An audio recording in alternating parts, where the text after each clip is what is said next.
This episode is brought to you by our lead sponsor, Furious Photog. Have you ever thought about being on a romance book cover? I never had until the opportunity arose. And now, as you can see, a few of my covers. There we go. There's Joe. Boom. And another one, finished strong. And I think I've sold, a shit ton of covers. Anyways, long story short, this is a great opportunity for you to join myself and hundreds of other guys that have become a part of $1 billion industry with one of the first and leading brands in the field. Furious is an amazing photographer. He'll make you look good. He'll get you out there, get you on covers, and bring you close to a really cool community. And you can make some really good money doing this as well. So if this is something that you're interested in, definitely check him out. Find out more info or book with him at his website at FuriousPhotog.com. That is FuriousPhotog.com. Or check out his IG at Furious Photog. Thank you. That was a breakdown I had this morning too. I was like, there's so many things I need to be doing at home that I can't, because I'm so focused on the success of this. Yeah. Because I want to fucking, succeed for our family and shit. I know. But like, it's taking me away from things here. And I'm like, she's like, Joe, chill. Yeah. She gets it. She sees it, but I just fucking beat myself up. No, I mean, I do too. And that's where, like, I was mentioning this earlier. It's like, and again, so you may look at it like, oh man, it's not to compare, but it's like, imagine like not having that support. Yeah. Right. Oh, like, yeah. And I've listened to your podcast when you talked about like, or when you said something about like Lydia was the one that like pushed you kind of, like that believed in you. That one thing I wrote the other day that came out, and like, that was like a main pact.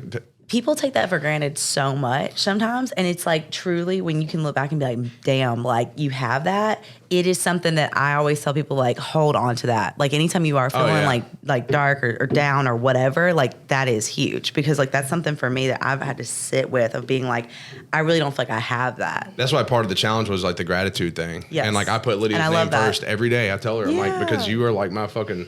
You push me every day, like I couldn't do it without you. Yeah. So, yeah, but people take it for granted. It's because so many people had that support and they just fucking like ignore it. Mm-hmm. Yeah, sucks. Exactly. So it's always good to, kind of put that back in perspective as well. Yeah. So I love that. Oh, yeah. Oh, Danny. It's good to see you again, Danny. To see you too. We haven't even started the podcast. All right. We ready to roll? All right. What did I even say? Oh, shit. Get ready. I was nervous. I'm not even lying. On the way here, I was kind of like, fuck, what if we fucking destroy this? Danny's going to hate us.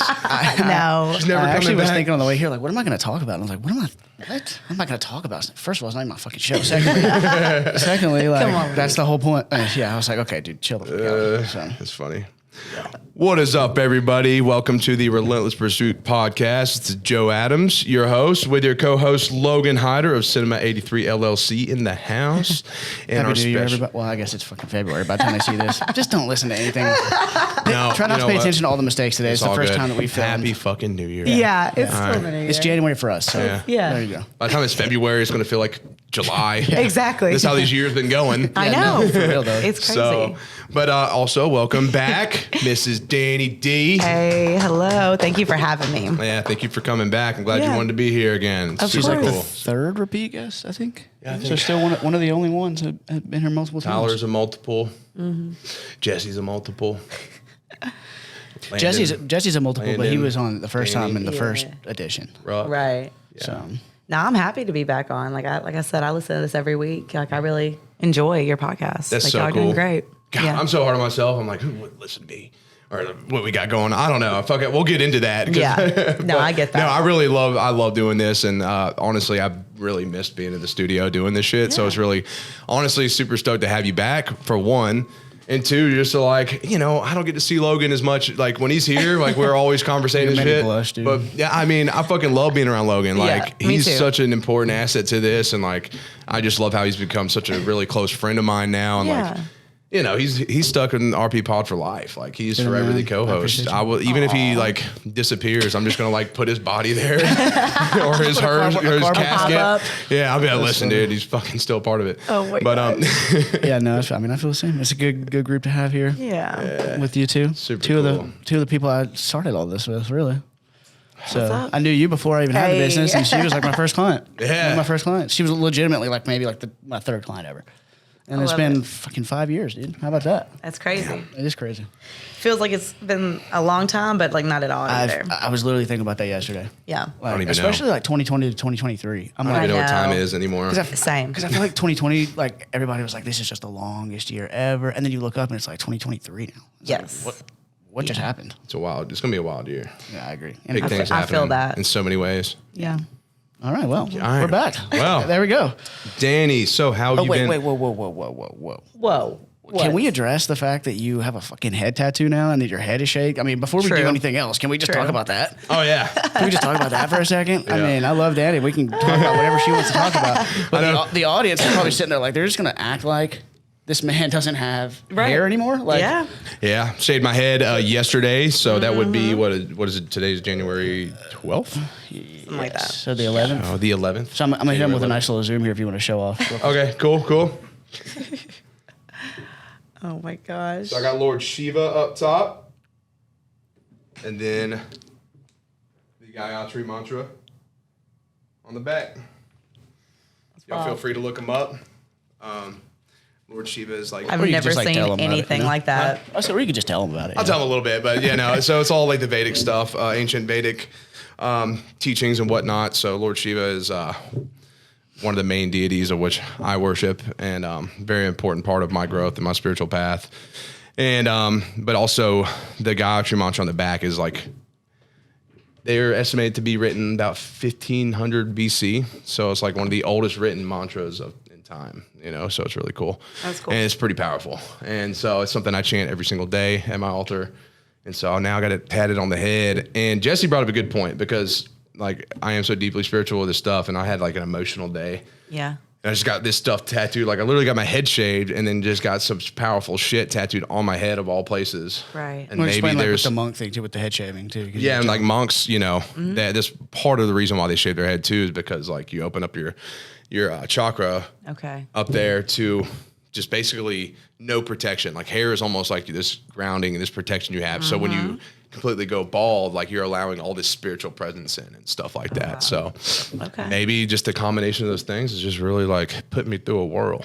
When you think about just like the shaving the head thing, I thought like for me that I feel like if I did that, because I've never done that before, that would be like almost a spiritual change. Yeah. It's like if you just walk into a place.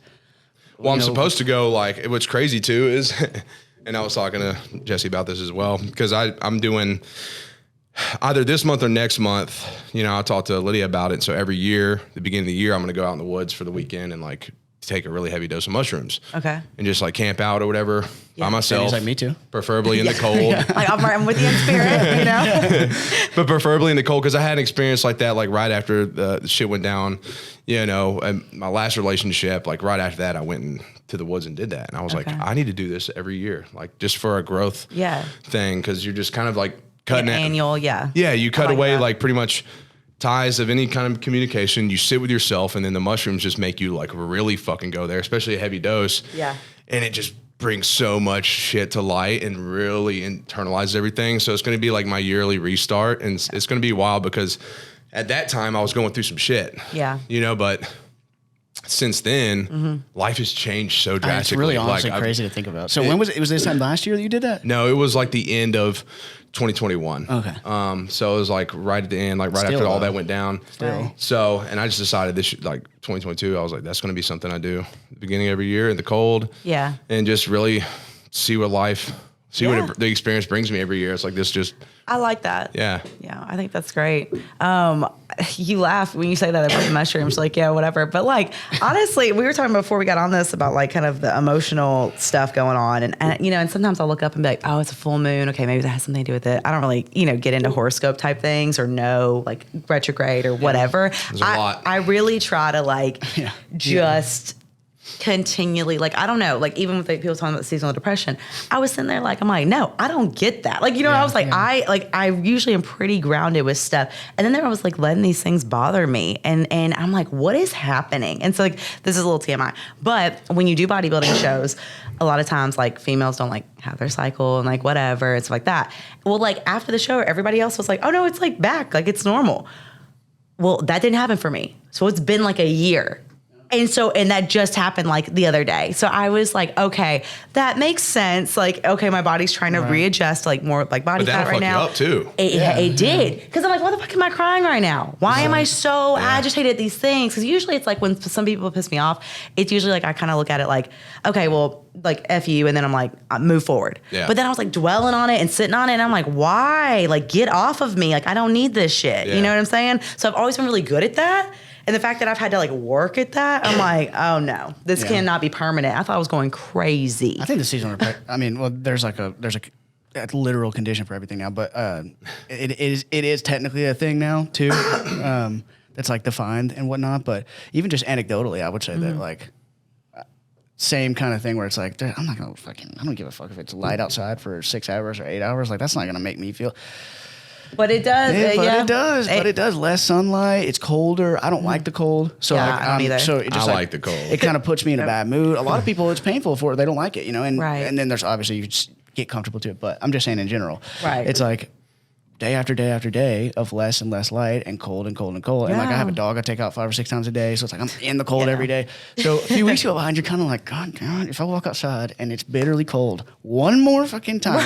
And then you go to the store and somebody is an asshole to you and you fucking freak out and you're like, what is wrong with me? See, I like the cold, but then like several weeks ago when it was like single digits, that was brutal. And guess who had the bright idea to go hunting Christmas Eve morning? You were telling me about that. Oh my God. 5 degrees. I layered the fuck up. I had like hot hands all up in my socks and shit.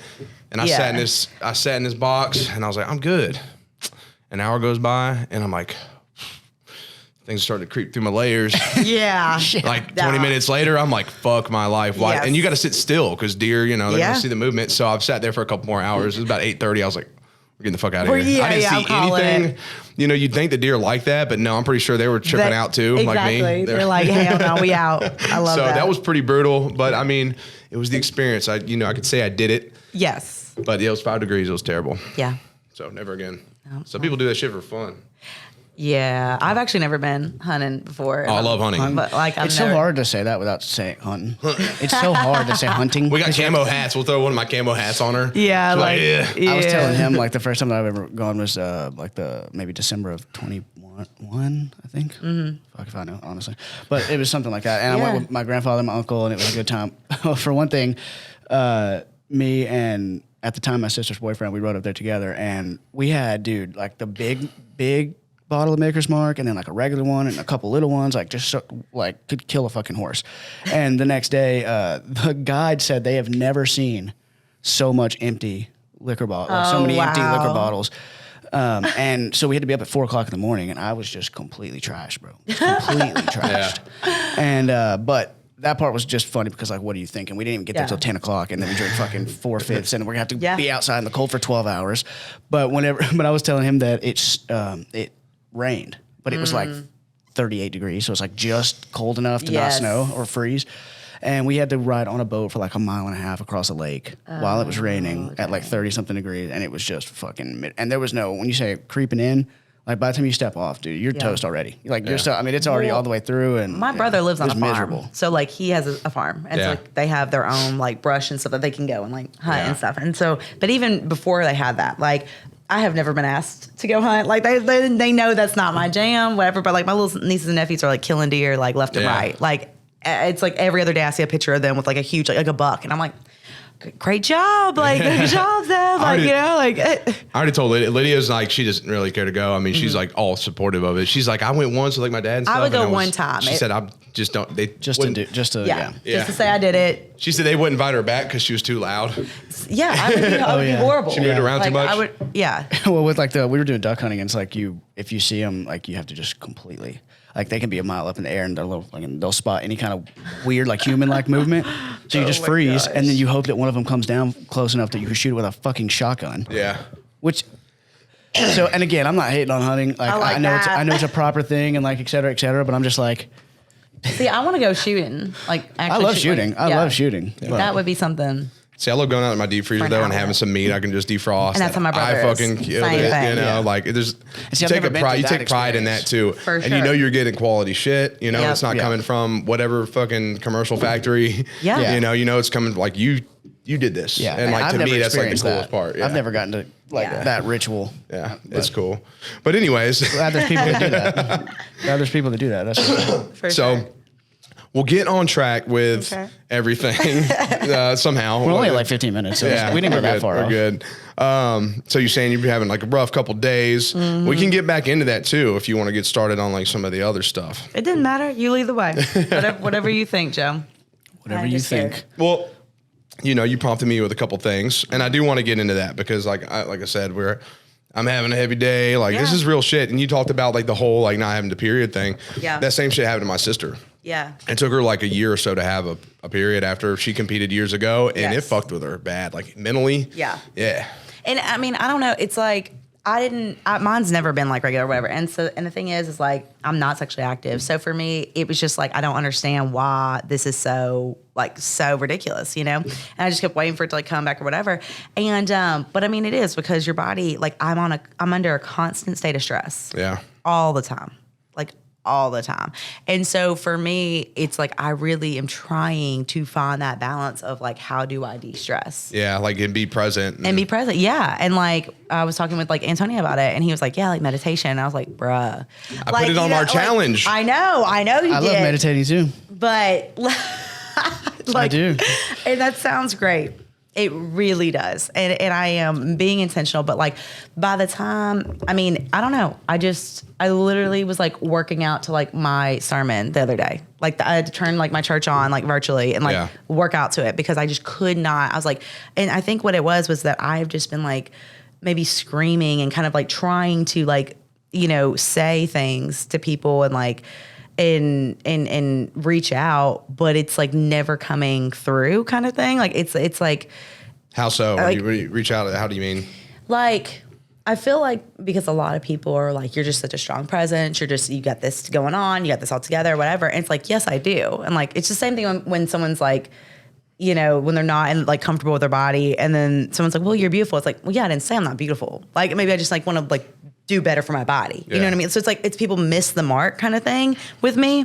And so when I genuinely am like, you know, I just need like that friendship or that accountability or like, you know, whatever, it's like, I have a hard time finding that. And it's almost like I'm put into a box because there's so many lines of things that like, to where I want to go do things with people, but then I'm like, well, you know, they have their significant other or like, oh, they're taking care of their kids or like, oh, they're doing this or you know what I mean? Yeah.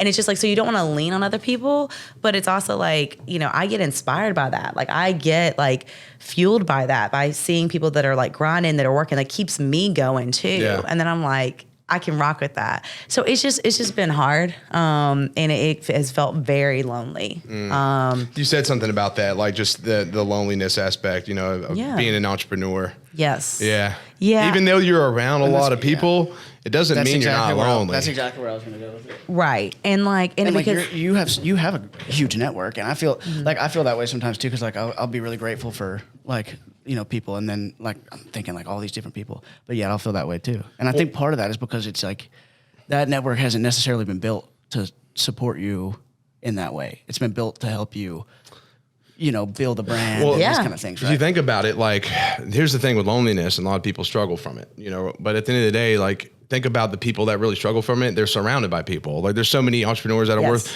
billions of dollars, like actors and celebrities even, you know, but everything is face value in these circles, right? Like, yes, you know, you got an understanding of each other on like a surface level. Right. But true like connection is much deeper than that. That's why like I thrive so much on like my relationship with my brothers and my tribe. Yeah. Because I know like the things that we connect on, I'm not really going to connect on with so many people. And like, that's always there. I've got that oath. Like that's forever. Yeah. Or like my relationship and, you know, my family and like some friends here and there. Yeah. But then there's so many people I know and like where I do care about them and think they're great. Like we just don't connect there. And I feel like if that was my whole network, then I'd be pretty fucking lonely too. Yeah. And the thing is that like I have amazing clients and like they'll do a post and it brightens my life that like what I did help them to be their best. Oh yeah, right? It's a good feeling. All of that is great.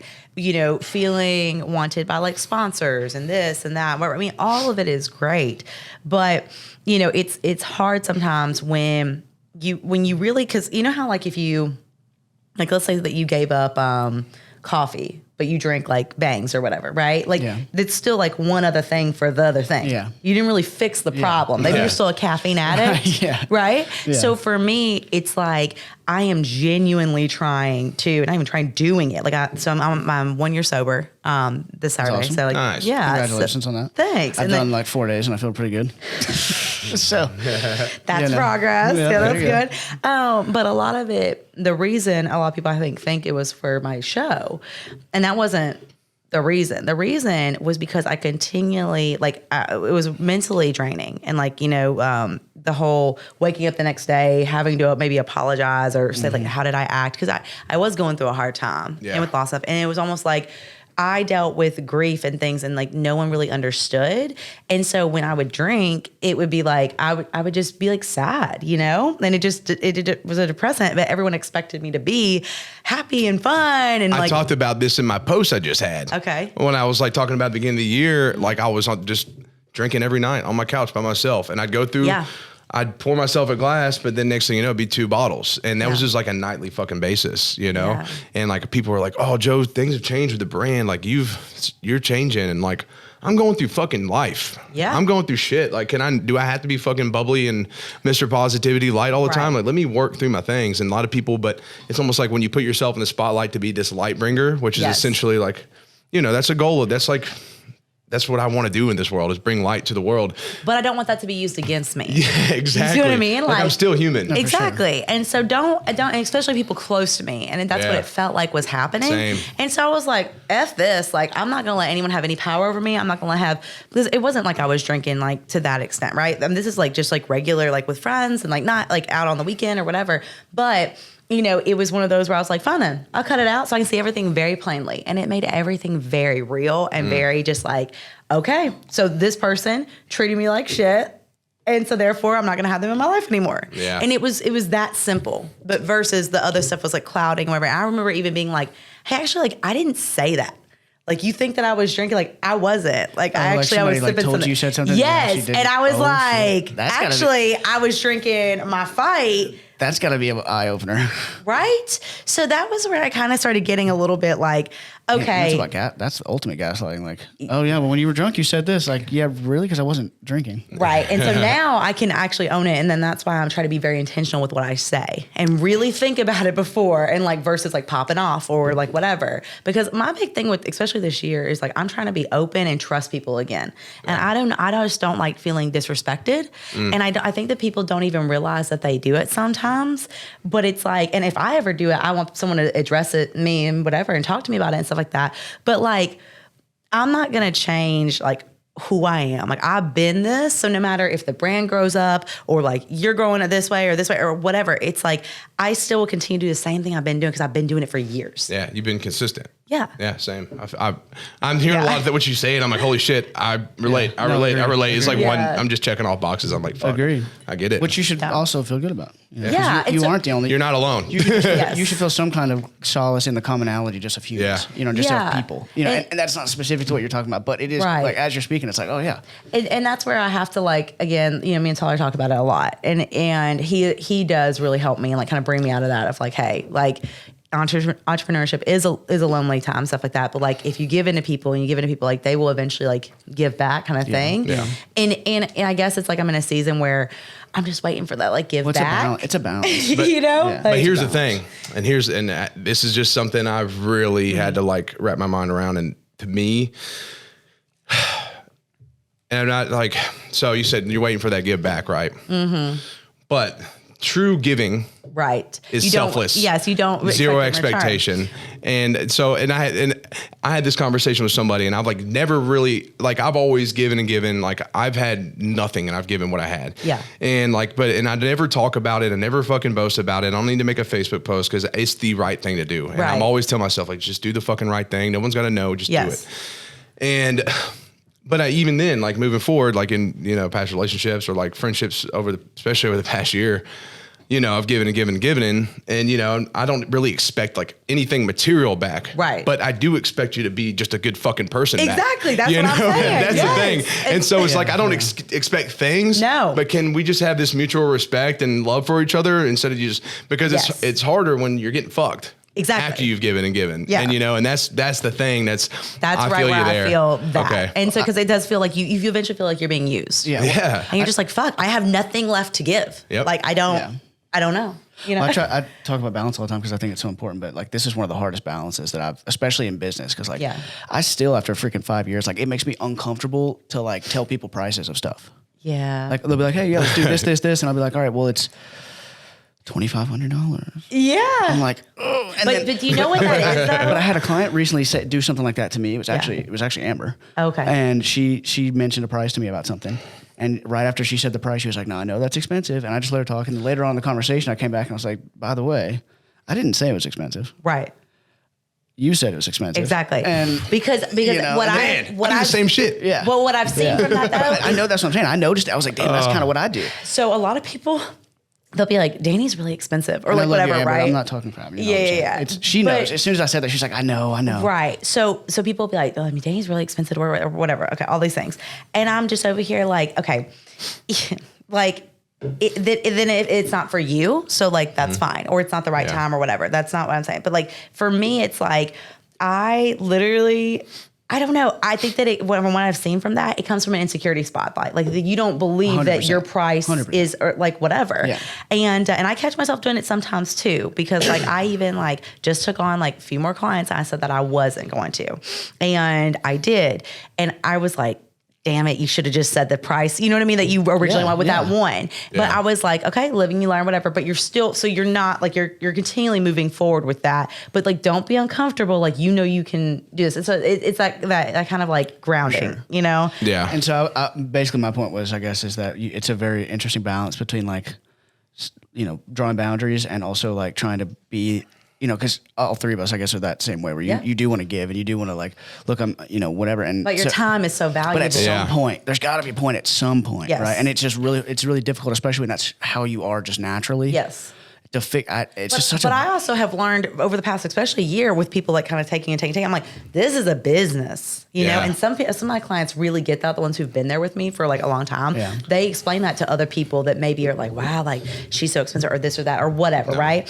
And it's very. I love that when I hear that them saying that they're sticking up for me. Yeah. I'm like, because again, the person didn't address it to me, right? So I'm like, thank you for doing that. Thank you for seeing that. Like, if you just like fall off, like if we don't have any type of commitment to each other, accountability to each other, I have no way to plan for my life and my stuff. Exactly. And the best clients are the ones that honestly are entrepreneurs themselves. Yes. That have been through the same shit or more. Like I've got clients that are worth millions. Like, and they're like, hey, whatever I got to do, like, I'm here to fucking help. Like, you crush it, and like, they get it though. Because they've all the shit we're dealing with, they've had to fucking deal with, you know. So they understand, and like I will say, I work with clients. Like I do have conversations to try to learn their budget and like their situation in life, because if they really want to change their life, and it's just like, holy fuck, I'll be flexible, and I have just had that conversation, just communicate and be honest. But but still, at the end of the day, we got to cut it out.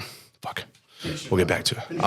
At the end of the day, it comes down to we're still here. We still have to pay our bills. Yeah. I've got a fucking child on the way. Right. There's still responsibilities we have to take care of. Yeah. But unfortunately, there's a lot of people that put, for some reason, their health and their trainer on the back burner. Yes. Because they'll be like, oh, you know what? I can't afford this. So let's keep the Netflix account and all these other things going, and let's just toss this training out the window. Priorities. Yeah. And fuck that person. Like they don't think it. Maybe they're not intentionally saying, oh, fuck you. Right. But it feels that way because it's like, man, like, and you have to like, that's a huge hit every month, So we do have to stop it. I do want to say this real quick. I don't even have a camera on me because I'm charging my shit over there. But my buddy texted me this morning, the last couple of days, asking me about this gym in Lebanon, and he keeps asking me like what the monthly price is. And I almost don't want to tell him because I know what he's going to say. And it's like, but are you hearing what I'm saying though? Like the saunas, the pools, the weight room, the cardio, like.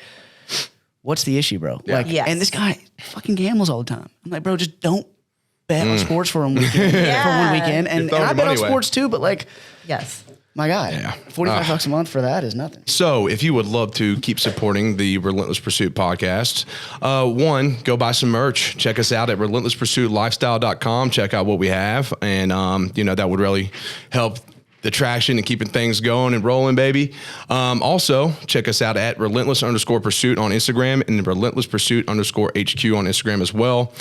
And check out the Relentless Pursuit podcast on all platforms. And if you really want to help even more, like, share, subscribe, and review over and over and over again. Let's get that up and Dude, the other day I was on Spotify. We have 15 5-star reviews. Nice, dude. That's good shit. 5 stars because everybody just like loves our content. Yeah. 5 stars. That's all. Like that's probably the only stars they allow on our podcast. Yeah. Like there's not even a 1-star option. I'm trying to hit the one. It's like, just the five. Yeah, Spotify's like, can't do. No, Spotify's like, it's too good. Just I click love the it. 5. too good. And also, Oh, okay. Hey, everyone. It's Dani D, owner of Dani D Fitness. So I run a body positive brand. I do virtual training, online training. I have my Fight Energy Booster supplement that you can purchase at Ruck Nutrition, Which is Nutrition amazing. Factory. Thank you. That's awesome. On daydfitness.com, my website. We're doing a challenge right now for Get Your Movement In, challenge 10 weeks. And that's really cool. I have people from all over the U.S. So I know that, the brand is growing. People are seeing this need to love your body throughout movement. Yeah. So it's really special. So I am super pumped for all of that. And I do have MoveFit pop-ups coming up soon and lots of stuff for the community to look forward to. y'all heard it. Check her out. This episode is brought to you by Elite Medical Aesthetics. Elite Medical Aesthetics has a primary focus on men's health, such as hormone replacement, performance optimization, and stuff like that. Sean offers services such as rejuvenation and PRP, which I've gotten. It's something where they spin the blood up and they re-inject it back into you. Long story short, it speeds up recovery in specific areas. It's helped my knee a ton and helped my recovery. Some other services he offers is Botox, laser hair removal, and scar treatment. And I do want to mention that soon he will be offering stem cell injections, which is awesome and something I want to be able to do one of these days with all my injuries. That being said, you can find more of a full range of services on the website, and that will be at eliteaestheticstn.com. Or check them out and on IG at eliteaestheticstn. Thank you. Do you listen to your own podcast too? I do. This is where we differ. We're different. So I won't listen to my podcast. Are you recording? Yeah, I was just cool. telling her about this stuff. Yeah. I won't listen to my podcast. Yeah. I won't listen to anybody else's podcast. And it's nothing against them. Yeah. But I am the worst about making comparisons. Yeah. Oh my God. Like, Yeah. they're doing this. Like, I don't know. or maybe I do. I'm so fucking, like, cause you can ask Lydia, she hears me all the time. She's like, you're your own worst enemy. And like, cause you're so fucking mean to yourself. And I'm like, I am, but it also humbles me. And I think I need it, Yeah. Because I'm aware of it. But Yeah. I also I won't pay attention to anything else because I'm just like, I don't want to fucking throw myself off. So I'm just like, let's just do the thing in the studio. No, I totally get that. And I think there's something to be said about that. And a lot of times for me, like when I was at my best, like mentally and whatever, and like rock and roll in the beginning when things are fresh and new and stuff, I did not care what anybody else was doing, because I've always trained in personal training studios where they're like, other trainers are right around me, right? But when I started to look at them and be like, oh, I wish I was doing that, or I wish I was doing that, it was like, no, get the heck out. You know what I'm saying? So I've always tried to move forward with that. Yeah. And then now have trainers that are friends I confide in that I'm like, hey, you're doing a great job, or whatever. And they're like, no, you're doing a good job. And again, it's just to have that support and stuff. But really, when I look at anybody's stuff, I know that mine's different. And when you know that and can ride with that, that is what will keep you going long term versus the whole oh, I'm trying to one up this person. It's because it's just exhausting. Yeah, but you just got to have that reminder. Well, for example, I'll see Tyler's stuff, and I love what Tyler does. I think it's really fucking cool. I'm like, man, Tyler's doing this and that, super subtle and clean. I'm like, oh my God. I haven't really seen any apparel in a while. Right. And then Lydia's like, Joe, stop it. You've been focused on getting a fucking building running for months. Yes. There's focus on that. Yep. But also I'm like, but I'm not ambition. This is relentless pursuit. We got our big loud logo and our, the things we do. And that's what's, just stick the fucking that and stop worrying about what other people are up to. I've always wanted to be different than anyone else. I was just about to say, trust me, I feel you. Because the whole thing is that I never felt like I had a true community in general, of people, right? Yeah. And so I had to build that myself. And so when building that yourself, it's kind of it would have been nice for everybody to be like, hey, in it with you and be like, yeah, we should love our bodies too, you know, like other trainers and stuff like that. But like nobody was doing that in the beginning. Yeah. Like nobody cared about that. They're like, oh, Yeah. they thought it was silly, Yeah. you know? And so for me, it was like, I did get laughed at. Like I did like get kind of tormented in that, or people always trying to throw me off my game by being like, oh, like, don't you want to eat like everyone else? Like, oh, Yeah. don't you want this? Don't you want that? It's like, I see what you're doing. And again, my path and like with my spiritual beliefs and stuff, it's like, I know my path, what's destined for me. I just have to follow that. Yeah. And when I do get off or like, you know, whatever, God just finds a way to just kick me back on every time. Yeah. And so whether that's we're bringing people in like, you know, you guys or Tyler or whoever, you know, it's just like they always kind of put it back in perspective. Of course. For me. Yeah, for sure. Most of my favorite things about my business are like things that I just instinctively did. I didn't really know what I was doing. Yeah. Like the other day, I was looking up sponsorship stuff, and they were like, "So the way you want to set this up is one in the middle, one in the, you know, one in the mid, and one at the end." And I was like, "It's a small thing, but it's like I didn't fucking know how to do that." I literally just sat down. I was like, "I mean, to me, it seems like you could put one here, one there, one there." Well, and I do want to say this: there's a difference between like research and then like comparing, Yeah, right? for sure. So it is a subtle, so you can see what someone's doing and be like, "Damn, like that's great." Like maybe they did an event or something. You're like, "Okay, that's cool," but like I definitely like, you know, like you can make it your own and stuff, whatever, without having that intention. You know, it's just about intentions, I think. Yeah, exactly. Exactly. And just kind of focusing on what you fucking do and believing in that, Yes. knowing that's good enough and rolling with it. And like, that's why I put in that post too. Like just, we got the faith. We believe in it. Yes. That's what we're going to do. And like, I even look at pictures of like our crew together, you know, like the one in the hallway, and it is pretty fucking mix up group of individuals. Like everybody's so very different. You know, you get a lot of brands maybe out there and they just got kind of like, well, really when it comes to the trendy stuff, like that's huge. And they just like, they don't really have a message. It's just super trendy. And it's like everybody they got lined up. Yeah. It's like a clone copy of each other. And it sucks. And like, I look at that picture out there and I'm like, we're not, we're all different. Like you got fucking Alstina there with a damn leg brace on, you know, she's on crutches, you know, you got, you know, me, you got a bunch of different individuals that are just, we're not all the same. And it's super cool because that just shows me the message just has a broad reach. When we talk about the variety of the podcast guests, right? It's insane. Yeah. Yeah. But yeah, I a lot of the reasons why I think that I've been successful is because I don't do things traditionally. Dude, you're going crazy with that fight. You know? Stuff. I know. I'm on my second scoop. I gotta Shit's do getting it. real. And I forget about that stuff sometimes too. Like, you know, sometimes people will be explaining stuff to me in like my industry and like kind of how it normally would be done. And I'm like, I literally doesn't compute to my brain. Yeah. Like, I'm like, I don't know what you're talking about. Yeah. And then eventually I'm like, oh shit, that is, okay, now I kind of get it. I'm like, oh, that is how it's always, it's like, yeah, there was a reason why I was doing it that way. Yeah. Or when people are just like, oh, you know, you should do this or that. And I'm like, and it fucks me up too. Yeah. Like, no, don't put that in my head because I'm going to think Like about if things. I ask you, then like, yes. Yeah. The last thing I was going to say about that is that I said this to somebody about, I don't remember who it was, but on the podcast, and they were talking about that, about looking at other people and like trying to, maybe, I think they were kind of took the stance of like they would and try to pull stuff from other people. Yeah. And I said, like, I swear to, this is 100% true. Like, I do not know the name of another videography company. Yeah. Like I don't know. I know. I heard that. Yeah. And I love that. I don't know who's doing what. Yep. I don't know fucking what their names are, what their business is, who they work with. I have no clue. Like, I know like Cross, like I vaguely, but like, I don't care. Yeah, exactly. And you just have to have confidence in what you do. Because again, it's like when you look around and you start being like, oh, like whatever. It's like, I never looked like anybody. There was never any comparison like in that sense. So there shouldn't be now, even though I maybe look more of the part or you know what I mean? Yeah. Like, and that's been like a mind fuck too. Like that's been a whole thing. I bet for you like going, like, that's gotta be because like you kind of, I don't know. That's interesting. I would like to hear you talk about that actually, because it's like you're like, how do I say it? It's like you love your body, right? You kind of came from a position of like, almost like that doesn't matter, but then you like achieved that, and you also still want to provide inspiration by achieving something that before you said kind of doesn't really matter. Well, but that's the thing is I always said that movement mattered, but it didn't matter that aesthetically. Like that was never like what I was trying to get across to people. Like I've always, like even when I was in college, I would teach a killer core class, okay, for 45 minutes. And like these guys, like people who had like six packs would come in and be like, oh, like you're the teacher? And I was like, yeah, like I have a really strong core.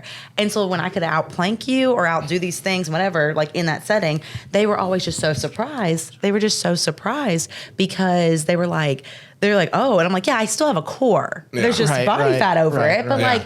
but you can still be strong and you can still be fit. I ran half marathons at my heaviest. I have done really amazing things and done sparring races, whatever, at any size. At every size, yeah, I've heard you say that before. Strongman, everything. So again, it's now just taking the aesthetic part in it, but it's always a double-edged sword. It's like, why now? It's kind of like it's a little hurtful, honestly, because now I've been treated so much differently.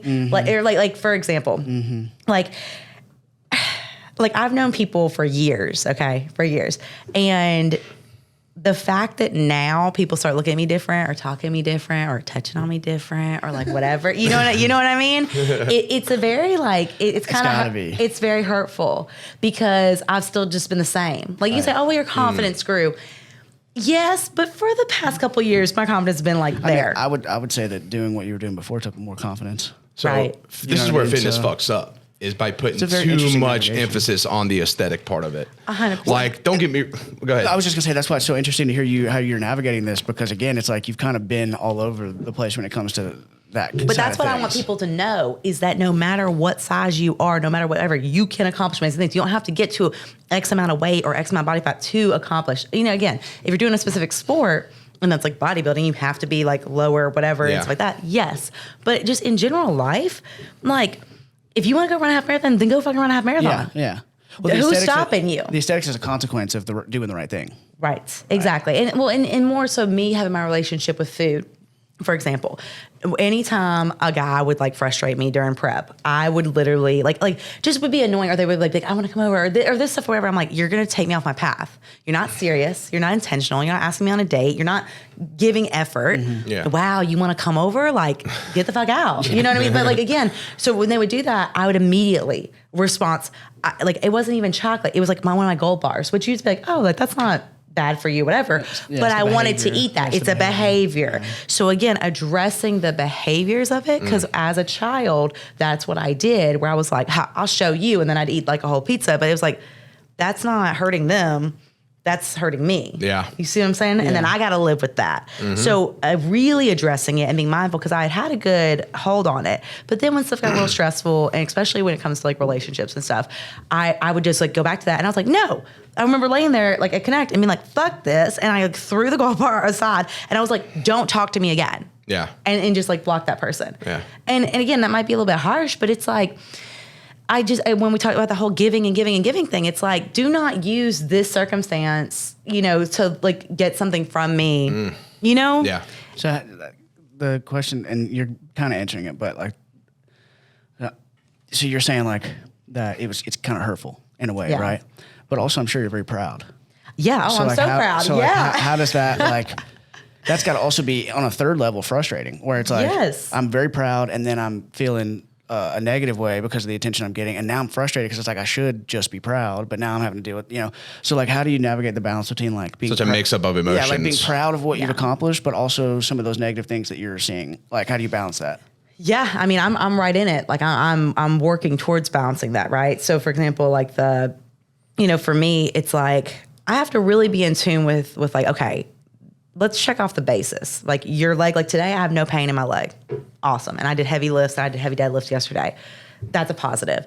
I am able to, navigate kind of the nonsense now versus wasting time on somebody that's ridiculous or whatever, or even with sponsorships or this or that, kind of navigating more nope, that's not for me. Yes, that's for me. No, you know what I mean? Getting back to myself in that regard. Yeah. But I don't know. It's hard because I guess it just kind of makes me sad, because it's that whole wow, what I really wanted and what I truly my whole life have wanted was for somebody to just see me and be yeah.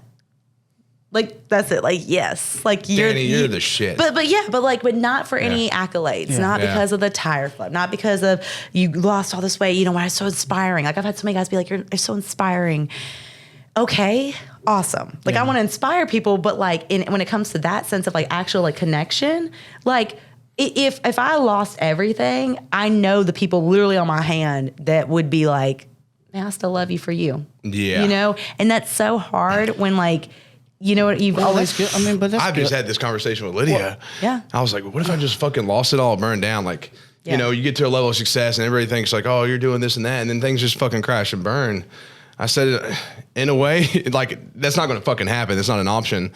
I said, but I know for a fact that you'll be here, my family will be here, my brothers, and a couple friends. Yes. I said, but a lot of these people I probably won't hear from again. Well, you know, because I just want to point out that that's not a bad thing. no, I said it's also, Yeah. but well, it's a bad thing because like you fail, so that doesn't want to be an Right. option. But if anything, worst case, you fail, but you at least you get to see who's real. I mean, that's what I mean. I don't mean Yeah. it's good. It would be. My point is that it's good. It's not a bad thing to have a small circle. Yeah. Right. Like I think that addition by subtraction, when it comes to like getting people out of your life, is a huge thing. Right. It's like you may have less of them. Like, and this again, I'm purely looking from the outside. This is just me commenting. Right. But even whenever you're saying that, it's like I know if everything like went south, I would have like I could count them on one hand. I'm like, Yeah.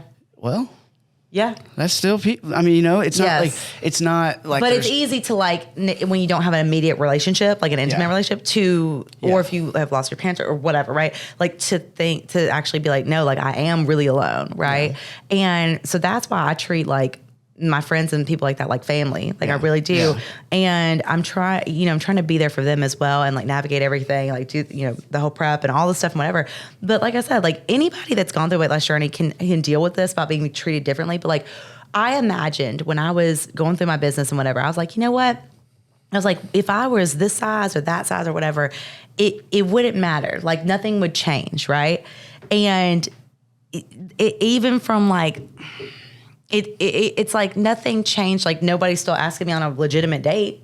You know what I mean? Like that hasn't changed. But in the way that they're approaching it and treating me or whatever, it has. And for example, when I've known people for years and then all of a sudden they start looking at me different and they start like, and maybe like hitting on me now or whatever, it's just kind of like I kind of can't help but think like, hey, like I wonder why you didn't like a year ago. Yeah. There's an old proverb. It says, back then they didn't want me. Now I'm hot. Hoes all on me. He said there's That's an old my proverb. theme song. That was perfect delivery. That is my theme My man, Mike song. Jones. I remember you. Dude, with the fucking old thing on the back of your head, I really thought you were coming somewhere deep on that one, my man. But he's fucking right. No, but it is true. It definitely is true. I mean, it definitely is true. People take things at surface level, though. That's the thing. This is like why we're so fucked when it comes to the news and like people's worldview, because they just read the headlines. Yes. They'll be like, oh my God, Andrew Tate said this. Fuck him. But they didn't read any of the article or, hear the rest of the context of what he was getting at. Like his delivery isn't the best all the time, but you get what I'm saying. Right. And the same thing when they see somebody too. Yeah. They're so like reluctant on peeling back the layers on the individual across from them. They're like, oh my God, like I made my assumption of this person, and yet they never had a conversation with them. But I tell you what, man, like, fuck, all you gotta do is have a simple conversation with somebody, and you can see so much beauty in them, and like it changes everything. But that's the thing too, is that like you can be body positive and be a small body. Mm-hmm. You can be. That was my whole thing from the beginning. Yeah. I worked with anorexic or smaller frames. I have this whole time. It's not like I only worked out with obese clients. Like that's not even my like main demographic. You know what I'm saying? So it's just funny how people can place that on that. And so again, it is kind of a, like I said, kind of a mind shift or whatever, because I am very, very proud of myself. So I'm super confident, super happy with it. Everything is good. Things are better with that. But then it's like this whole bodybuilding thing, with this like improvement phase, like I have to like put on weight intentionally. Think about that. Which is the opposite of what you've been doing for like... for over a year. Yeah. And so it's just kind of like, okay, was this okay? So it's so... So when you say like a mindset shift, kind of what again, speaking plainly, you know how I do. Yeah. But like you were saying, kind of this, it's kind of a version of the question I asked before, but you were saying like whenever you started all this, the whole time you've been doing this, you're like, your whole thing has kind of been like, I'm going to do me regardless of my size. And do you think that mindset shift like kind of is what you're going to have to do in response to this? But do you think that maybe like that response that you've gotten has been like really disappointing, like almost to your core? Like you really thought that this wouldn't change people's opinions, and once you saw that it did, you're kind of like, well, this whole thing. Yeah, it's almost like it's what like I deeply knew and like knew from the beginning that like that this would happen. Happened. Well, that's what I'm saying. And that's what made me sad, because I'm like, the world is the world, and I really thought that it wouldn't, and so. Again, that's where it gets heavy on me. You should give yourself credence for the fact that that's heavy, because you really, really, truly to your core, believe in the things that you believe in. And so it can be difficult. Like, I've been thinking about this a lot lately too. Like as far as myself, I used to be super confident and like left school to do YouTube. And I look at that kid, I'm like, who the fuck are you? Yeah. But it actually makes me sad sometimes because I'm like, I don't know where some of that went for me. And my honest thought is that it's the real fucking world, dude. Like you get your innocence broken over and over and over again. People die, people get sick, your dog dies, shit happens. And then you realize like, oh, like shit can happen. Yeah. And it fucking shakes you. And like there's always suffering. Some people, you know, you talk about like the Matrix and people getting stuck in this and stuck in that or stuck in the 90s, like all this shit. I think a lot of that comes from people that were like kids and had these dreams and had all this shit that they wanted to go do and accomplish. And they thought the world of themselves and they thought really good things about the world. And then they see how ugly the world can be. Yeah. And then they see how ugly they can be because they make mistakes as they grow up. And then both of those things are shaken to a point that like, it can be really difficult to get your confidence back because it's like, I believed in all this stuff. But that's why you can't let the world tear you down. And it's so much easier said than done. But that's why I had to listen to like the sermon the other day. And I was like, get your mind right. You're not of this world. You've never felt of this world. You know why you're here. Like, you know, I have literally always felt like a servant. And that's what I'm meant to do.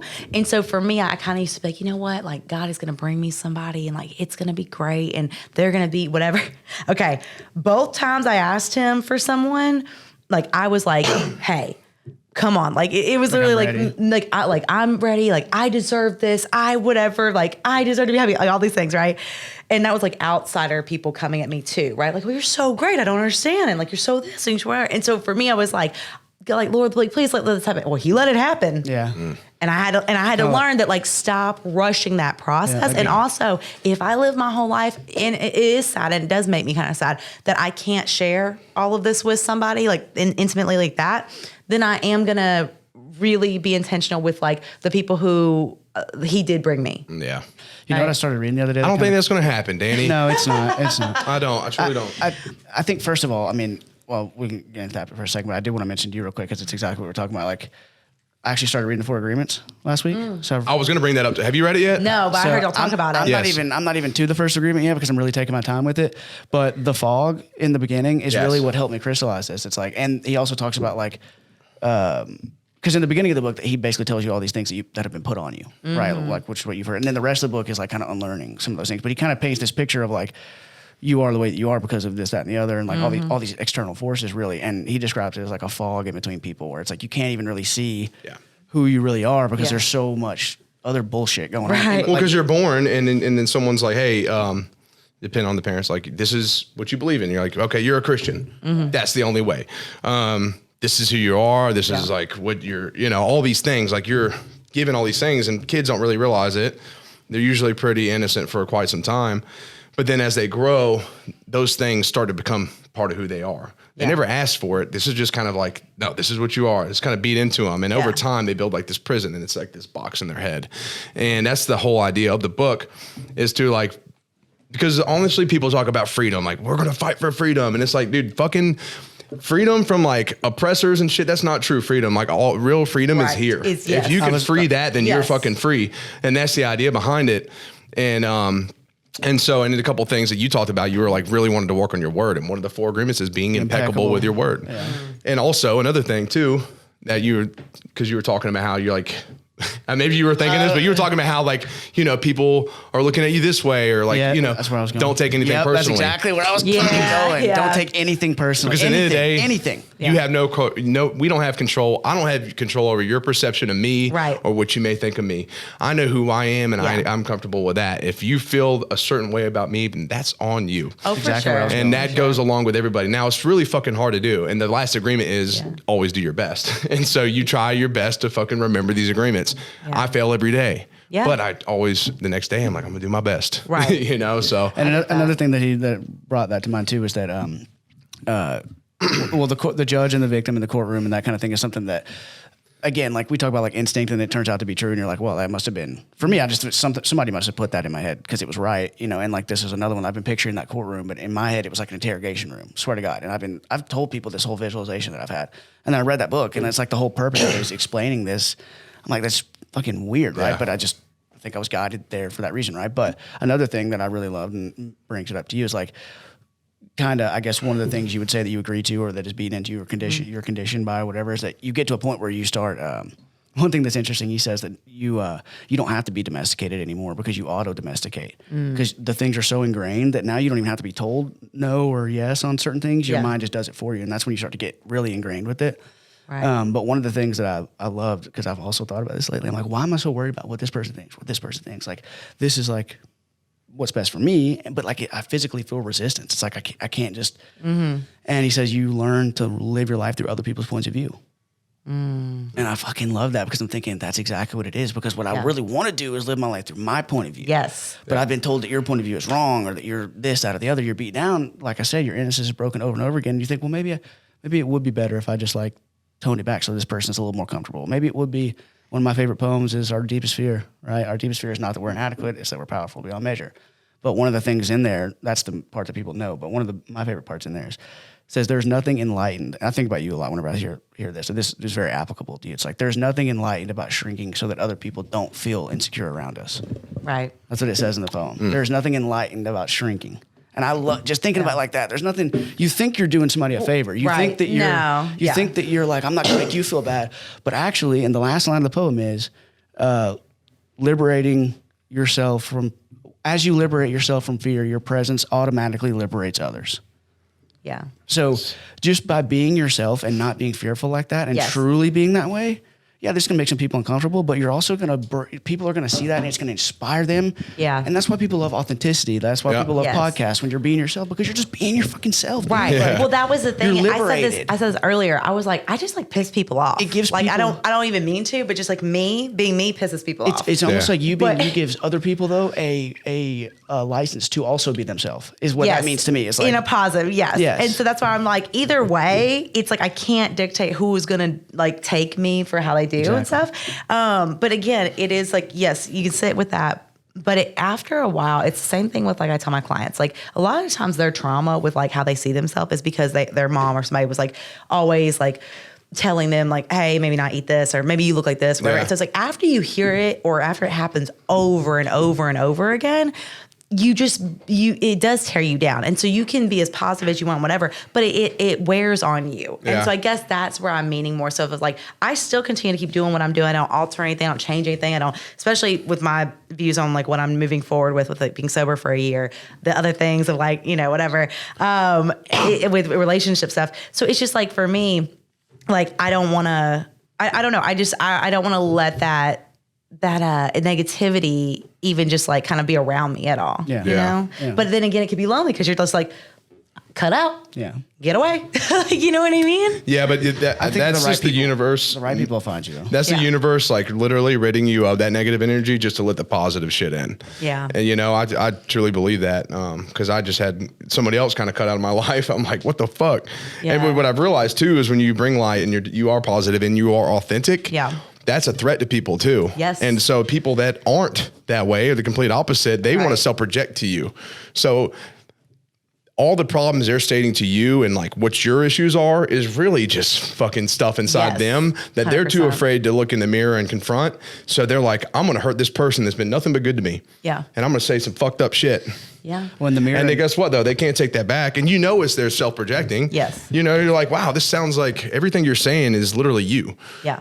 And then this. And then so it's just like, well, I guess that's your problem. And it hurts because like you were fucking human. And like when you care about people and you want to be, I'm like you, right? Like very open arms. Like if you come to me and you're my friend, then fuck yeah, I'm going to give you a hug as soon as I meet you. And like, I'm going to get close. I'm going to be straight up with you and very vulnerable. Yeah.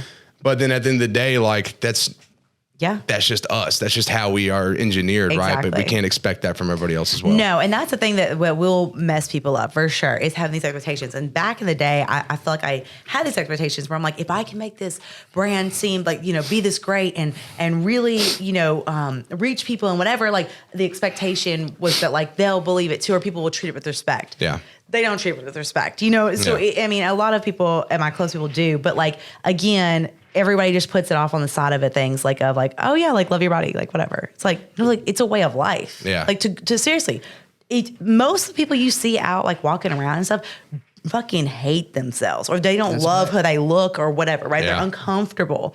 And so imagine them having to operate their everyday life being uncomfortable. And so the fact that I like like, you know, I am continually trying to change the situation, like truly change it to where like you can feel comfortable in your body, like love yourself and have that safe space. Yeah. Without it being like like, no, like your shoulders need to be bigger. You know what I mean? Like or like always a negative hit from like everyone else. It's like, that is what I'm trying to create, is a safe space to not just be like my people, but like for the masses. Yeah. And like we actually change the situation. Cause like you can change, society changes what's hot, what's not, like every few quarters and whatever, you know what I mean? Or like now it's great for men to be vulnerable and cry. Yeah.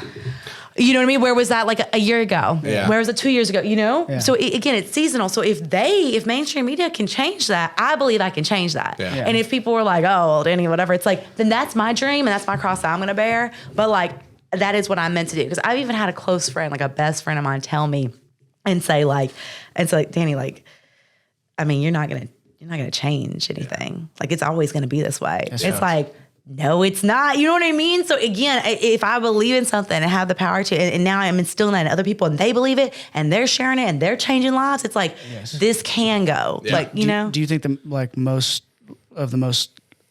important changes happen at the individual level and kind of ripple out from there?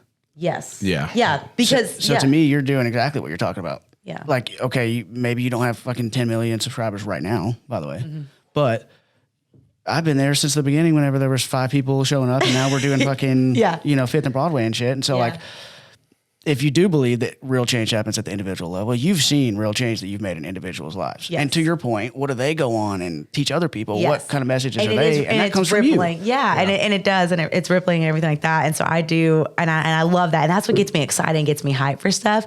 It's almost like sometimes I still have that feeling of like, but the world's the fucking world. So I'm like, come on. Like, I'm just like, let's keep chucking along. So it sometimes feels like yes, I have the people that are helping, but I'm like, talk about it more, put it out there. Yeah. Like, you know, like this is so much bigger. Like when people, like I met with someone to help me kind of get organized with my stuff, which was a big step for me, which I was happy about. But she said something like about like just how she addressed me was like a personal trainer. Yes, that is how I make money. Like, you're right. You are right that that's a personal trainer. But if you really studied like the brand and the mission, you know that this is greater than that. Yeah. Like this is a body positive brand. So for me, like, I don't identify as a trainer. I've never tried to be the best personal trainer. Like, you know what I mean? Like, or whatever. You're just doing your thing. Yeah. Like that's cool. And I can help people in that way.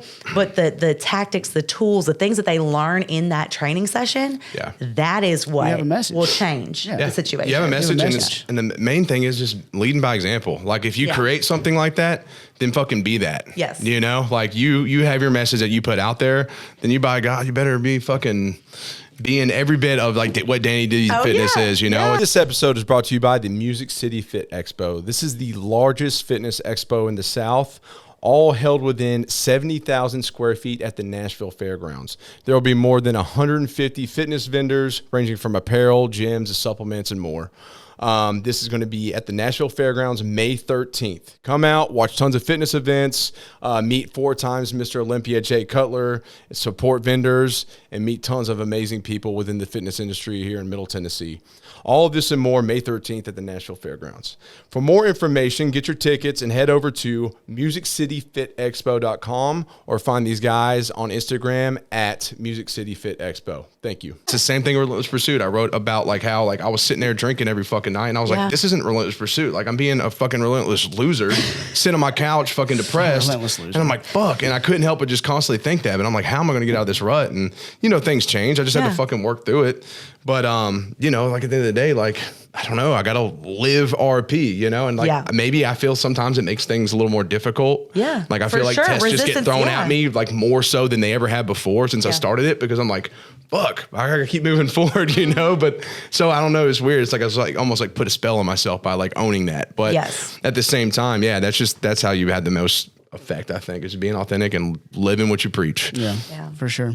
So I think so. I mean, even you saying like, you know, I listen to your podcast whenever I'm doing my meal prep. It's like, so, and truthfully, like, and this sounds sad as I'll that's get just out. One person is my point, but that's awesome. We love to hear that. I listen to that because a lot of times, like, if I'm like lonely, Cause like, I moved into a house. Like this is my first time like being in a home, like by myself and whatever. And so it's just like, when I sit there, meal prepping, I'm like, I won't freaking do this. But I have you guys on there. It's like, I feel like I'm with friends. And that's so sad. No, it's not sad. That's so cool. It's not That's sad. not sad. It's literally, you are with friends. You are. Yeah, but I get what you mean, but that's what we want it to be like. Yeah. Like genuinely. I love it. And so That's fucking cool. Because I know it's like That's what I'm saying. That's awesome. Yeah, and the podcast makes you feel that way. Like that's gonna click with me at some point. I'm gonna be like, man, fuck yeah. Yeah, I mean, I think it's so cool. And like we had the guy who, when we did your 6 a.m. crew, he was in here, and one of the guys randomly said he like made some like real deep cut reference from the podcast, and I was like, what? He was like, I've seen every single episode front to back. I'm like, yeah. cool. Oh yeah, Brian. Yeah, was like, that dude. But when he loves made it. that reference, I was like, we got people making references now to old episodes and stuff. That's interesting. But fucking I cool. think that you're making a much bigger difference than perhaps you give yourself credit for. It's also hard for you to see because you're in it all the time. Yeah.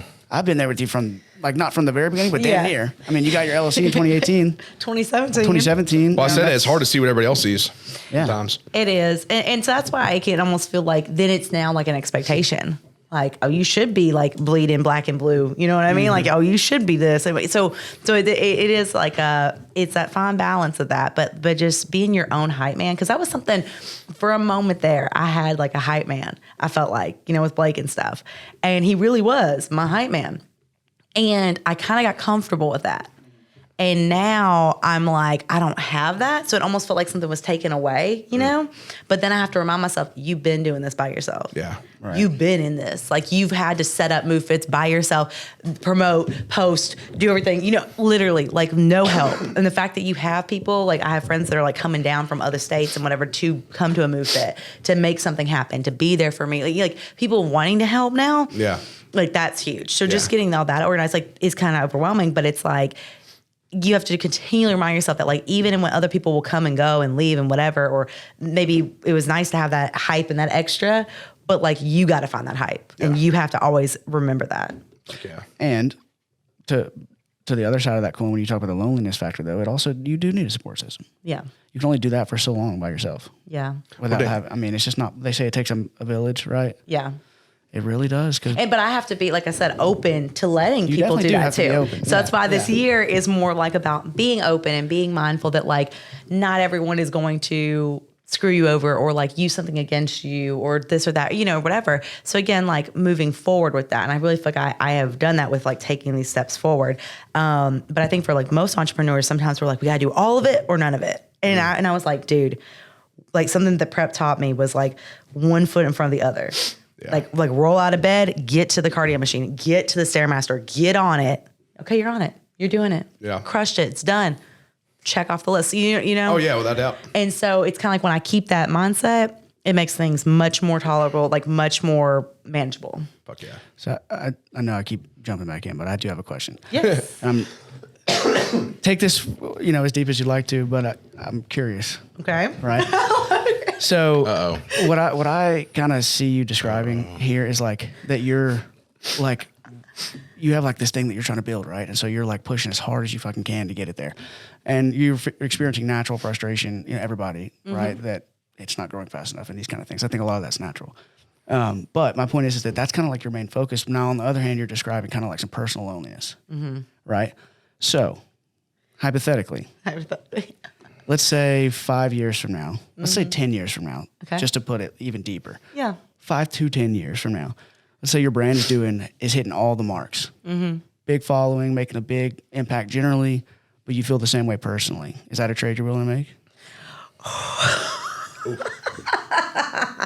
It's so funny because I don't even remember who I've had this conversation with before, but no. So my goal is I want to be mentally healthy and physically healthy. That's the goal for business and personal, right? Yes. Okay, I was curious. So like it has to go beside each other because I have watched shows where there's been successful women who gave up everything. Like I know people like this. I have clients like that, that they're making $500,000, $1 million a year solo on their own, but they don't have they can't have kids now. They don't, whatever, like all those things. So it is a fine balance, right? So, but I believe truly, if you dream big enough, if you put yourself out there and you're doing the right way, right? Like in terms of just like for you, right? That you can have it all. And I'm tired of the standard of you have to be submissive to like be in a relationship, or you have to do this to be here, or you have to do this, or you got to like work all these hours to get to the top, or whatever, you know what I mean? Like the whole thing is like, yes, I would love for Dani Fitness to be broadcasted all over, you know, on Good Morning America, on everything, and like, and whatever, right? But I may get to that point someday and then look around and know what you're saying and be like, shit, like, where did it go? So that's why I am trying to be like, okay, let me show up to so-and-so's event. Let me be there. Let me try to do this. You know, let me go rock climbing with a friend. Like I am putting an effort in that and really trying to keep that like at the top of the level. That is the most important, because without those things, who are you? Yes. Like, you're just a brand. Exactly. And that's the thing. It's like, okay, there's some events coming up, and I get together with my brothers, which I every month, but every other month at least, you know, for ritual and just like to get together and fucking be us. And it'd be like, oh, there's this event coming up this weekend. I'm like, nah, that's midsummer. Like, I'm going to be with my brothers. Like, it could make me a lot of fucking money, but at the end of the day, like, right. those people are there if this brand's not. Yes. Like, this brand's gone, those guys are still going to fucking treat me the same way. Yeah. And they're always going to have my back. And like, that's the things. And I'm glad, like, you know, I think a big part of that realization was like getting in my accident and just seeing how precious life is anyways. Yes, exactly. And I don't take life for granted at all. I never have. I haven't gone through that. I'm not assuming you are. I'm just saying. Right. But like, those things are so expensive, like your spiritual and like those connections and everything. Like, it's so fucking important. Yes. I brought this up on the podcast before, that Going for Gold documentary. We talked about the Olympic athletes, and they get in their 20s and they finally get the opportunity to go for gold. And maybe they get it, maybe they don't. But at the end of the day, after that fucking moment, or that race or whatever they did, or that jump, who are they? Exactly. And they because they put it all into that. So it's definitely muddy waters, you know, but like, there's so many people out there that are billionaires that are miserable as fuck. Right. You know? And that's why, like, when I sit there and like, I'm really proud of like my house. I'm proud of that. That was a goal of mine. You know, I'm really proud of the brand of where it's at right now. I had no expectations of, by 5 years it would be here, or 10 years it would be there. You know, I try not to put those timelines on, but literally, like, I'll sit there at night and sometimes I'm like, what is it all for? Mm-hmm. Right? Like, if I'm really here to be a servant and whatever, and I'm here to, you know, set this example, but like, where is the, you know, you got to have that comfort somewhere. You got to have that, like, that fun, that positive. So then I'll be like, okay, reach out to so-and-so, you know, and if they're busy, then cool. But like, you tried. So at least I'm like doing that now more so versus and kind of being like, I'm just so exhausted. Cause I know that like with prep and stuff, like I will be so vision focused, like, cause you know, you can only do so much in a day and stuff. Yeah. So it's like, there's seasons of time. So I'm really trying to be impactful with this season. And that's why even doing the challenge, that was a lot of undertaking, like, to do. And to get everybody's bags out to them, to like put that group together, to make sure that everybody did their assessments, to make sure that they're on it, like, you know, but I was like, why would you not do this? Like, what's stopping you? Yeah.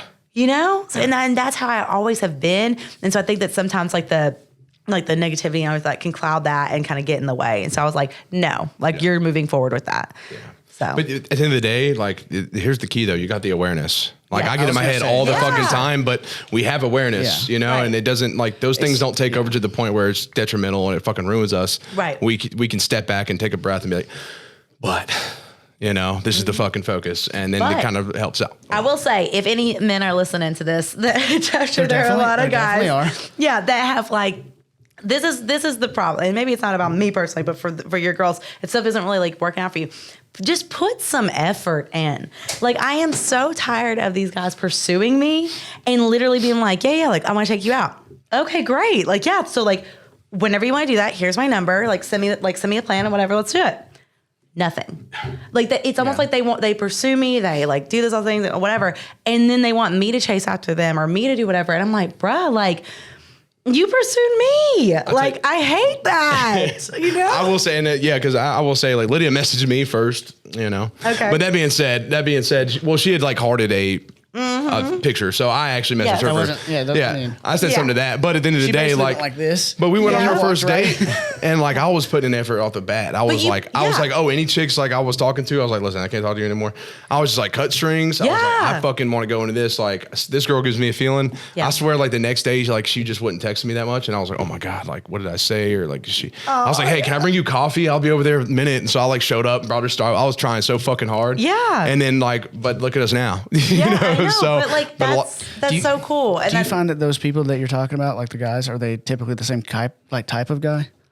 No, or that's do you the just thing. find They're that across the board? Across the board. It's crazy. And like, they're all so different. And so it's just like, I don't even, like, people have always asked me like what my type is and like whatever. And I'm like, honestly, like, yes, taller than me, has a healthy lifestyle, like has a career that they love. So they're not just like fucking hating life would be awesome, you know? Yeah. That'd be a benefit. Yeah, like seriously.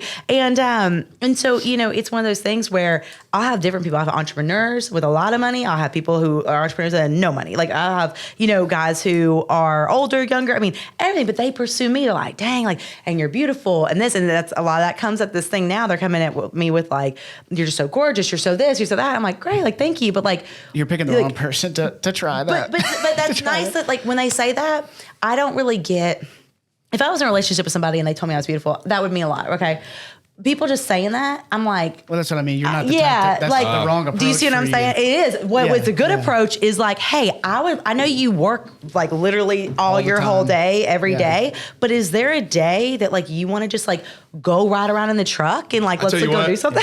I tell you what, you talk about the compliments and like, you know, I'm not stupid. Like I feel like I'm a decent looking guy, and I'm like, you know, I do like the books and stuff. Like I've gotten all the compliments from random fucking people. Yeah. But that was a huge thing. You know, I bring it up with like me and my ex. Like she would never compliment me. And it'd be like, well, everybody else compliments you. And I'm like, I don't fucking care about them. Right. Like I want to hear it from you. Yeah. And like, fortunately, like I'm a big romantic and stuff. And like with Lydia, I'm very wordy and she's not used to that, but she still puts in the effort to like just say some stuff like that to me every once in a while. I'm like, that's all I want to fucking hear. Like she'll be like, but my love language is acts of service. Like for like that I want from people. Like that is what I would love. Like someone being like, hey, I was just thinking about you. Like when I get a message or something, someone like that I haven't talked to in a minute, like that's like beautiful to me. Versus when they're like, oh man, like you look so good. It's like, yeah, like I work hard. Yes.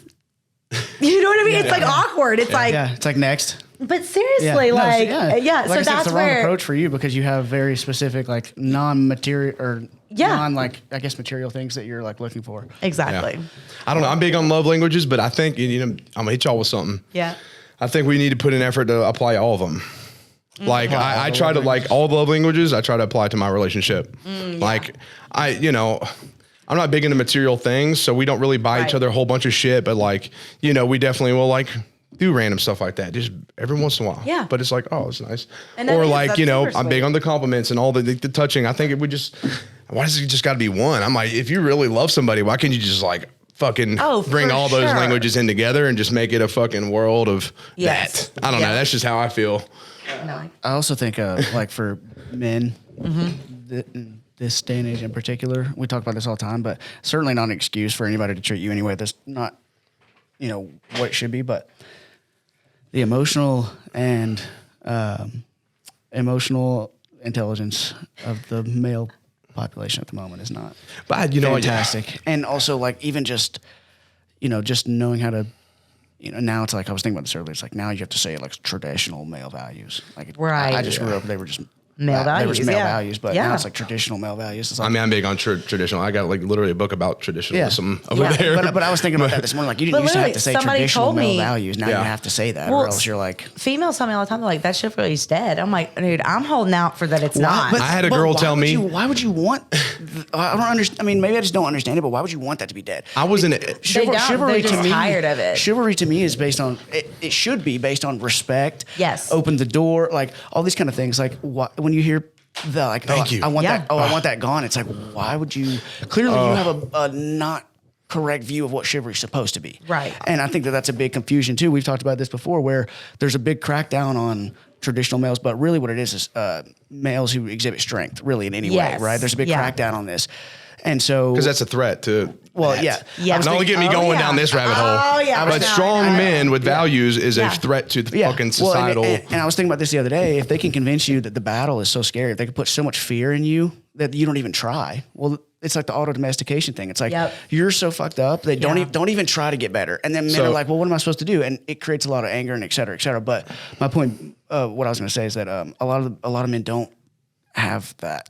You know, and then if they want, sorry, I'm just like so amped up. No, it's okay. If they want to be that way, they're you've been told for the last 15 years that's not the way to be. Yeah. And what I was going to say, because I lost my train of thought, was just that strong people crack down on the strong man, but they have it exactly opposite. We've talked about this before. The weak men are the men who were doing all the fucked up shit. Yes. Just to be clear. Yes. Just to be clear, actual strong men don't fucking rape women and beat women and talk and don't take out on dates. Like, without a doubt. You got it completely backwards. Yeah. Like, these are the men who should be propped up and these men should be cut down. And Yeah, but they try to push the narrative that strong men are the ones that do that. That's not the fucking case. Not at all. And here's strong the thing. men empower women. Oh yeah, without a doubt. And I've written about this before, and I've always been like very interested in like just outlaw type culture anyways, like being in the woods and fighting and just fucking, just things that are out of the normal society. Yeah. And, but people had this idea that being an outlaw to society is like, you used to be like the people that would just party hard and fucking raise hell, and they're getting in fights and they're doing all this stuff. And, they're just kind of like, fuck society, fuck the world. Like, we're just going to do us, and like, but nowadays everybody's doing that. Like a true outlaw to society is being a strong man, raising a strong family, staying there, keeping that family intact, and obviously being careful about who you choose to spend your life with. Yeah. Because I think people are not picky enough, and that's why divorces are so high. Right. But anyways, but people want to rush things because they think time's just always going to run out tomorrow. Yeah. But that being said, I think that's the true fucking outlaw to the world, is like being the exact opposite. Like the things that they're telling you, like be a strong man, fucking get the door for the woman, raise a strong family, have good values. Like that's so rare nowadays. Right. And that's what's most important. And I think we need to do more of that. So put this out there. And I am manifesting it. And also in that first chapter of the 4 Agreements, he says what people are most afraid of is not death, it's living. Yeah. Truly living, being yourself, unashamedly putting yourself out there, not worrying about, like, that's what people are most afraid of. And so, I think that's when you come to the traditional male thing, it's like, I have these things that I believe in. My dad's what you would describe as a traditional male. It's I do want to be like that. There's only so much time where you could be told that like, oh no, you shouldn't be that way. It's like, fuck you, bro. Yeah. But you said it's hard to find men that do that shit. And that's the thing though. I don't want to put all the blame on men, because a lot of women fuck that up. I remember being in Thailand I was sitting at the bar with like this group of friends, and my buddy went off with this Swedish chick he was like in love with. And, me and this one girl, my other friend, a couple other people were sitting there, and she was like, I'm worried about her. Like, she just walked off. And I was like, okay, I'll walk with you, search for, we're on this island. Yeah. And she's like, what am I? You walk me? Am I a dog? And I'm like, no, you're a lady. Like, I'm just, walk with you, like, out of like respect. Yeah. But those ways are dead. People don't do that anymore. Not in Sweden. I'm like, well, right, y'all fucking suck. Have a good walk then. I'll see you on the other side. If anything happens, don't say anything to me. I was like, that ocean over there, just keep walking. And don't stop. Oh my God. And don't scream for help either, because you got this. Yeah, and I've had girls like, I've been on, no, don't get the door for me. Like, I got it. Like, fight those ways. And I'm like, what the fuck are you doing? Like, it's because we take things to too much extreme. Yeah. Right? Like when you said the body positivity, people immediately think like obese, like woman eating all the time or whatever, right? Or when they think bodybuilding, they think like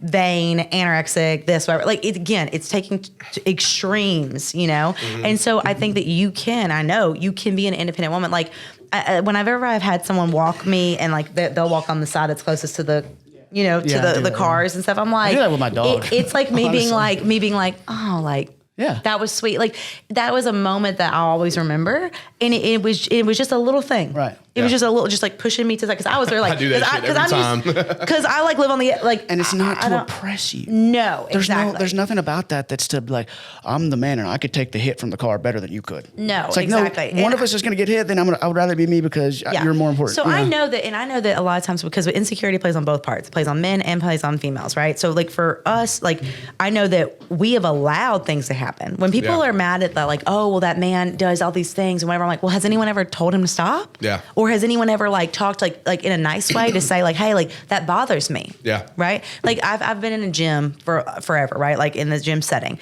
So for example, I don't really care for people. There's no need for someone to touch like the small of my low back. Okay. Yeah. And again, it's a conversation. Let's say that I was doing something and they do that, right? I just said, like, I've gone up to them before and been like, hey, I just want you to know, like, I know you're like married, I know you're like whatever. Okay. But that's something that bothers me. It's just something, whatever. So like, could we like not do that? I don't think it's appropriate. I wouldn't do it. Right. I think that's a great way to handle it, though. But yeah, so but if I wouldn't have said that, and then if I continually bitched about that happening, and then something worse happened, but like I never said anything to whatever, because you'll learn a lot about someone real quick, because they'll either pop off on you or they'll be like, hey, and I've had both happen, and I've had someone be like, oh, you're just being dramatic, like whatever, it was a tight spot, and it's like, okay, well, you do it every Wednesday at 3:30, so I don't know if this is always a tight spot. But when it's somebody that like actually is a mature adult, they'll actually be like, hey, and I've still remained friends with those people that have had a conversation, and that is what I think is growth. And they're like, I didn't even realize, like whatever. Well, like with speech and stuff, they say you shouldn't censor people. Like the best thing for bad speech is better speech. So basically, you explain why this is wrong. Yeah. Hopefully that person comes around, etc. But you don't just blanketly like cut it out, because then you don't get that opportunity. And I think that that's a beautiful way to do it, because what you're setting your boundary and you're explaining, hey, this makes me uncomfortable. But what also happens sometimes is like, it's just like that will happen. And it's like, what the fuck? You're a crazy massage. And half the time I think, and again, there's always a balance. There definitely is that stuff that goes on. If he's touching you every single week, he's doing it on purpose. Yeah. But I'm just saying that sometimes it's like, I don't know what I'm doing. Like, could you explain to me why that made you feel uncomfortable? Exactly. Like, well, right? And so I and deal that doesn't with, happen. It's just shout down, shout down, shout down. And something else I wanted to talk about that bothers me sometimes is that, like, okay, for me, because I am single, I always get shit on. Okay.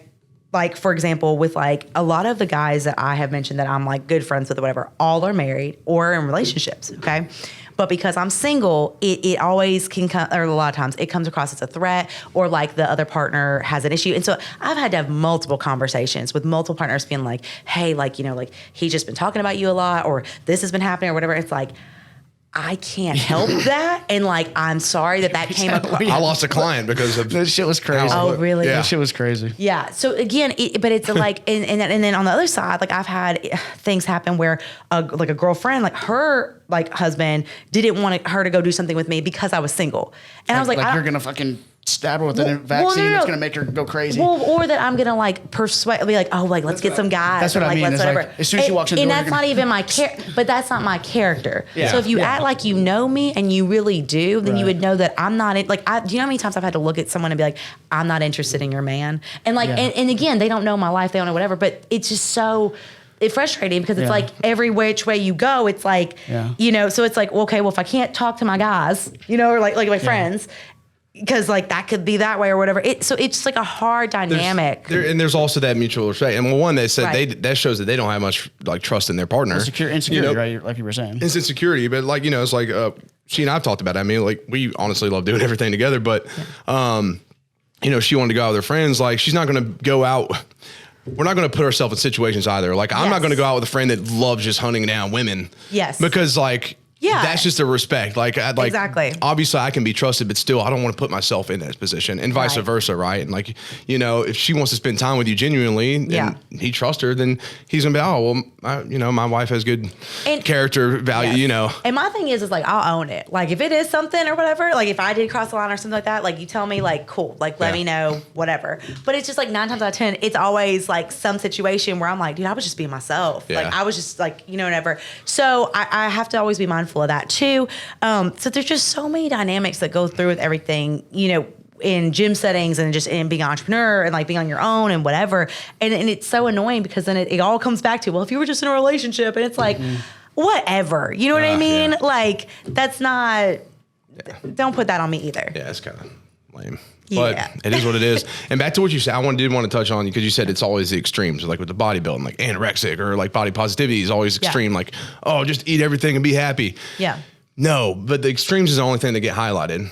So when you look at the media, we go back to that. When people talk 100%. Body positivity, they're like, oh my God, like rainbow hair and like 400 pounds. And there's like, I love me. I'm positive with my body. Right. Those are the examples they show. It's just like when they show, and same thing with bodybuilding, they're going to show the extreme cases, or they show, I don't know, I fucking hate politics, but they show a Republican. They're like, oh my God, this person wants to build a wall and not allow anybody to have any freedoms, and they just want to fucking make it a prison. Or you look at someone's like a liberal and they're like, oh my God, they just want to like destroy our country. I don't know. You get what I'm saying? I don't have any really good examples, but it's only the extremes they fucking show us. No nuance at all. And when we can eliminate that, that's why I don't pay attention to fucking news or anything like that. But it does make you feel kind of like, in that box, because like, oh, I wasn't large enough to be considered that, but I'm not small enough to be considered that, So again, that's why you have to like own your own versus being in a category. And like, cause a lot of my people that listen, like they'll identify themselves as either like FAT or like a mid-sized queen or this or that, whatever. I'm like,